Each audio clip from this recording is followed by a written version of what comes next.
Will India be philosophically rich? Well, when I say will India be philosophically rich, I'm talking about the modern India, of course, because India was philosophically rich. India was wealthy. India was intelligently rich. India had everything you could imagine 1,000 years ago, 2,000 years ago. But what happened? That now the modern India is completely different. How can you teach each and every individual philosophy or psychology out of this 1.51 billion population? Now, the thing is that people would not learn. The civic sense is already dead. People don't want to learn different things. Either they want a simple one way road to success, which is government jobs. And now the, the urge to live simply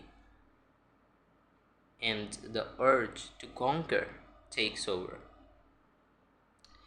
Either you want just some money without doing work, and which is the biggest problem right now because people are not concerned with work, and the problem lies within the system. It's not it when a student's brain is developing at the age of 20 or 21, let's say, and then they're given this immense pressure to clear any kind of exam. Now, when will he get time to explore different things? Maybe never.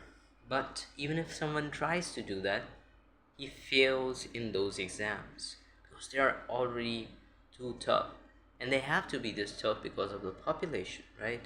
Population is just immense. So either you can blame the previous generation for this kind of a situation, or we can do something in the present, or maybe just rely upon the future generations, which is not plausible according to me. I think present is the most important thing and we should focus. That is why Gen Z is rising.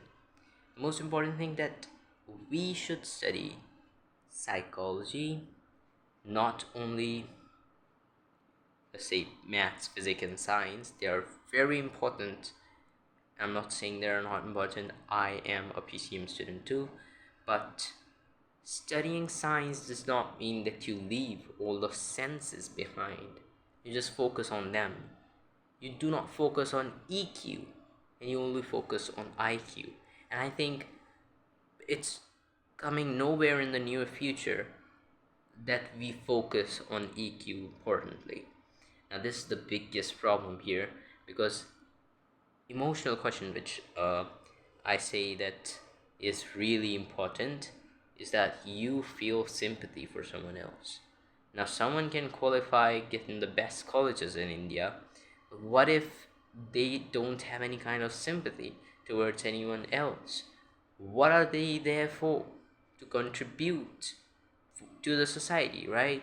You're paying the taxes, you're letting them be there, you're taking their expenses just because you believe that they will help you. But what if they are there for their only self goals, selfish goals, which makes this whole situation more terrible?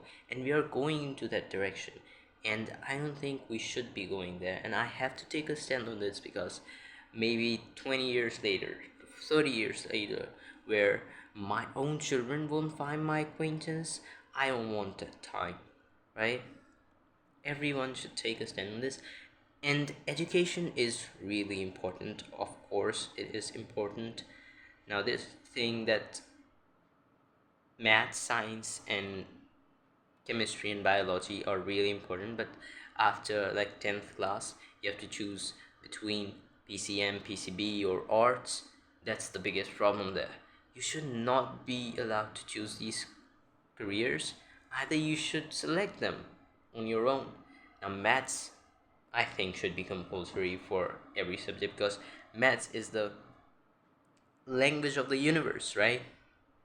But biology, on the other hand, should also be compulsory, because biology also tend to give us some kind of humbleness, that how fragile the human body is, how fragile the mind is, how complex the mind is indeed. Now, these things may contradict each other, but they are true. The mind is fragile and complex at the same time, and strong at the same time. But it depends on the situation, what kind of form it takes. I'm talking because I think I will have to answer this in future, or maybe not.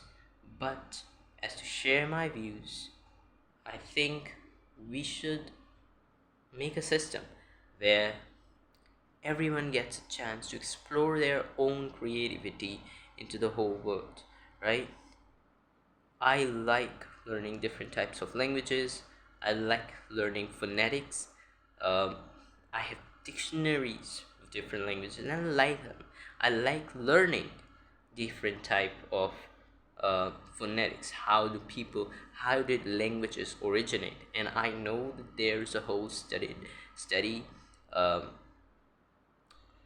dedicated to that. But as an Indian citizen living in the north part of India, you know, the most difficult thing is to get in anything, or living in, Bihar region. The most difficult thing is to get in anything except, working for JEE or NEET. These are the only things you have to do to survive. You have got these things. Like, you know how hard it would be to be successful at anything else except in this. Either it requires generational lineage, as in music, or any kind of instrumental knowledge, or defense, right? You have to go in these, which you have to be immensely physically fit for that. Now, what my take is that we should make a system where there should not be any kind of uh, different subjects. The system should be like the systems in Harvard University, in Cambridge University. I've seen professors there who can speak different type of languages, are maths professors and physics professors, and they are working there, and their Hindi is better than Indians, right? Grammatically correct. Their English is better than all of us, and their maths skills, their physics skills. Now, one person can do all of this if he gives enough time into all of this and enough curiosity. You can do that, but you have to get a good system for that.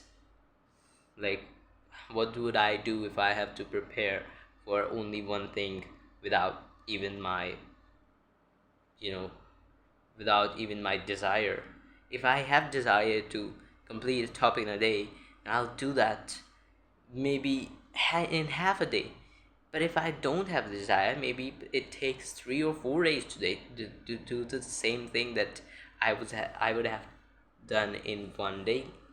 So that's the problem with the system. And yes, I don't know when will this be corrected, but as a Gen Z, and as Gen Z is working in the next generation, I think the next generation has this power, has this one opportunity, just one chance. It's like Doctor Strange gave to Iron Man.